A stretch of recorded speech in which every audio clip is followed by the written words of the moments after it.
love Disney movies. Obviously, they're very, very popular with younger kids and stuff like that, but there might be a reason that adults love Disney movies too, because Disney movies have actually a ton of secrets in them for, you know, adults or Easter eggs or hidden things, and it kind of makes it all like a really fun puzzle. Today, we're checking out Disney movie secrets that you may have never seen before in your entire life. So you may or may not have noticed that Disney actually reuses a lot of their scenes and reskins them for different movies. This is because animation can be so expensive. So with some scenes that weren't super, you know, necessary, they just would reskin them so they could reuse them to save costs on the budget.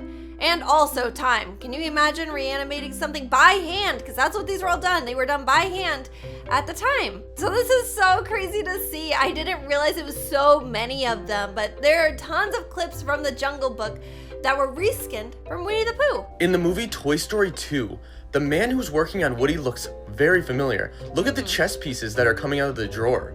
Did you just see that? This man reminds me of none other than Jerry from the Pixar short Jerry's Game. I actually did know this secret. So what's really cool is, you know, how Disney has their little mini movies in front of their full-length movies sometimes. Well, sometimes those characters repeat through different movies. So that was one of the instances. The worker who worked on Woody is also a chess enthusiast. Disney fans, stop scrolling. I think you'll want to learn this fun fact. Okay. In Tomorrowland, you can see this red spaceship that actually used to be a movie prop from the movie Flight of the Navigator. Really? Bonus fun fact, you used to be able to see it on the backlot tour. That's so crazy. I never realized that before. In the movie Monsters, Inc., since the character who played Boo was only 3 years old and did not stand still while recording in the studio, they actually just recorded her speaking while she was playing. They basically just followed her with a microphone because she was so distracted and loved talking randomly while playing with toys. That's the audio that you hear throughout most of the film. That is a super fun fact. I mean, have you ever tried to work with a little kid? They're kids. They want to go live out their kiddom. That's not it. Their childhood. They want to be a child and they want to, you know, go play. They want to be a kid. They don't want to work. So that is actually really cute. Instead of just like getting a new actress, maybe they just wanted to really have her as Boo. Life of Devent. This guy's serving us all the facts. All the facts. Where does he get all these facts from, do you think? In this scene, watch the chess piece fall down. Did you see that? Yes. The chess piece that falls down is the queen, which represents the downfall of Elsa in the movie. Oh my goodness. I've never noticed that before. That's actually super clever. The makers of Frozen did some amazing fan service when they included Rapunzel and Flynn in a blink and you miss it cameo. Yes! Next time you watch the coronation scene, Look at them! look at the guests closely. Yes. So why is there no team-up movie where Rapunzel and Flynn join Anna and Elsa in an adventure? I mean, It's been rumored that they're all cousins. Have you guys heard that crazy conspiracy theory? The mom and dad of Tarzan were actually on their way to Elsa and Anna's wedding, and then that's when they died, and they're actually all like related somehow. Also, thank you to Collider for the source of this video. Disney is in the business of making big shared universes. Oh, wait, did I just figure out the secret plot of Frozen 2? Was it the secret plot of Frozen 2? I don't know. So, did you ever wonder what really happened to Scar after Simba beat him up in The Lion King? Well, Yes, I know this. He ends up as a rug in Hercules. Look at this, guys. Scar apparently he got ends made up. into a very fashionable headdress in ancient Greece. Oh, and you that might too. not think that that's all that great, but he did get worn by the one and only Hercules. Oh, he was never a rug. He was laying on the floor there. I thought that was rug status. I am so excited because this next one actually relates to the Little Mermaid. There are lots of colorful characters in King Triton's Undersea Kingdom, so you'd be forgiven if you missed Mickey and Goofy's The Little Mermaid cameo. Evidently, they have gills. Really? Some questions you probably don't want There's Goofy! Do you guys see him? answers to. It's actually kind of sad that Mickey and Goofy don't have more Disney cameos. Oh my They goodness, should have that's been in true. every Disney movie. You know, the way Stan Lee does Yes! for the Marvel. I was just about to Rest in say. peace, Stan. That's really weird. Me and this Collider person, we are on the same wavelengths. The two fiercest ladies Ooh, in Disney history I are love Mulan Mulan. and Nani. And you might not think that the two have much in common though. Mulan is a brilliant warrior while Nani works hard to support her little sister. But see, apparently Nani Both very, very, very powerful women. looks to Mulan for inspiration when things get hard. Really? She has a poster of the Chinese heroine in her bedroom. So now, honestly, I'm just kind of mad that they didn't include a scene with her Oh my singing gosh. Reflection. Oh my gosh. Wait, I did not even know that that was there. Some of these I do know, and then some of them they completely blew me away that I've never even noticed them before. It makes me wonder if they're like doctored. They're probably not. In Finding Nemo, a kid in the Oh, dentist yes. office is seen reading a Mr. Incredible comic, I which did see begs the this. question, where can I buy mine, kid? I really hope that that comic was the first appearance of Bon Voyage, Mr. Incredible's greatest supervillain. Yep.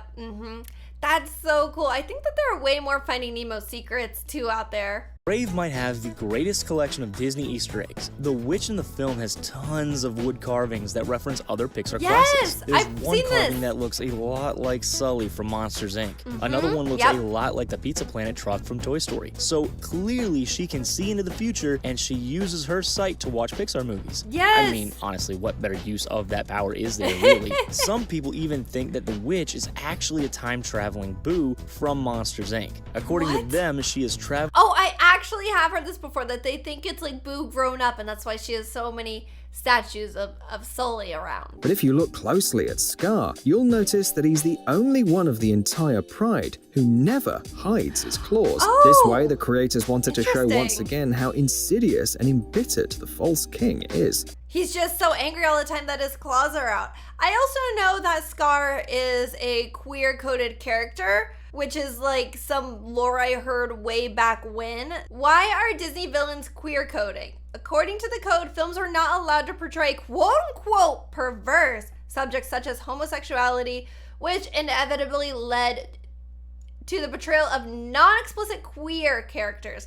The trend of the inclusivity of queer characters in its subtextual way likely blend into modern portrayals of queer characters. I don't know if I read that right or wrong. So back then it just like was a lot more controversial for some reason, and I'm so glad we're not in that time anymore and everybody can be their most genuine selves. Pride Month is ended, but always happy Pride, you know? Do you remember why Aurora from Sleeping Beauty I love fell Sleeping into Beauty. a deep sleep? Right, because she fell under the evil spell of the magic spindle. Yes. It was made by the evil fairy Maleficent in order to take revenge on the princess's family after not being invited to a Yes. christening. What are we guessing at though? Just look at this footage from the Rapunzel animated movie that came out 50 spindle! years later. Do you think this is just a coincidence? I don't know. Check this out. The goddesses of fate Moirai show Hades how the planets line up, which means that he will finally be able to put in motion his Yes. insidious plan, which involves the Titans. Don't you notice anything? That's right, there are only 6 planets depicted here. In fact, there are 8 of them, not counting Pluto, which was also considered as such until recently. It would be naive to believe that the artist of such a large studio would make such a blunder by accident. Of course, this was done on purpose. The thing Oh my is that the goodness. ancient Greeks knew only 5 planets of the solar system besides the Earth: Mercury, Oh, Venus, that's cool. Mars, Jupiter, and Saturn. They can be seen in the sky without special equipment. I had no idea that some of these Disney movies can be so historically accurate. You really have to appreciate the extra mile that's taken for stuff like that. See the alligator in the background? He's holding a clock with a large dial in its mouth. This is but the this is Goofy not just a movie. joke from one of the illustrators. What you see is a clear reference to the character of Peter Ooh, Pan, the that's so crocodile cool. TikTok. I didn't even realize that. But are we sure it's not just a coincidence? Oh, he's holding a clock. Yeah. Duh. As we venture with Joe Gardner and 22 through the streets Seoul! of New York and Seoul, a travel agency is seen Seoul with is a so poster good. advertising flights to Porto Rosso. This Look at was that. a clever nod to the film Luca, which was one of the next Disney films to come out at the time. Oh my goodness. I have not seen Luca yet. I really, really want to make time to go see it. Let me know if you guys have seen it and if I should go see it. In the town of Porto Rosso, there are colorful walls everywhere, and one very special hidden detail referencing another Disney Pixar underwater character. In this scene, we can see that the etching in the concrete is none other than It's the almost said squid. It's the octopus from Finding Nemo. That's so cool. Do you think that some of these Disney buffs just go and watch movies a million times to make sure they can catch every little Easter egg? They freeze every frame and they study it. Thank you guys so much for watching today's video. I will have all the channels that, I used videos from linked down below. Check them out for more complete Disney movie secrets. Thank you guys so much for watching. Do not forget to hashtag stay peachy, stay kind, and I will talk to you guys next time. Bye.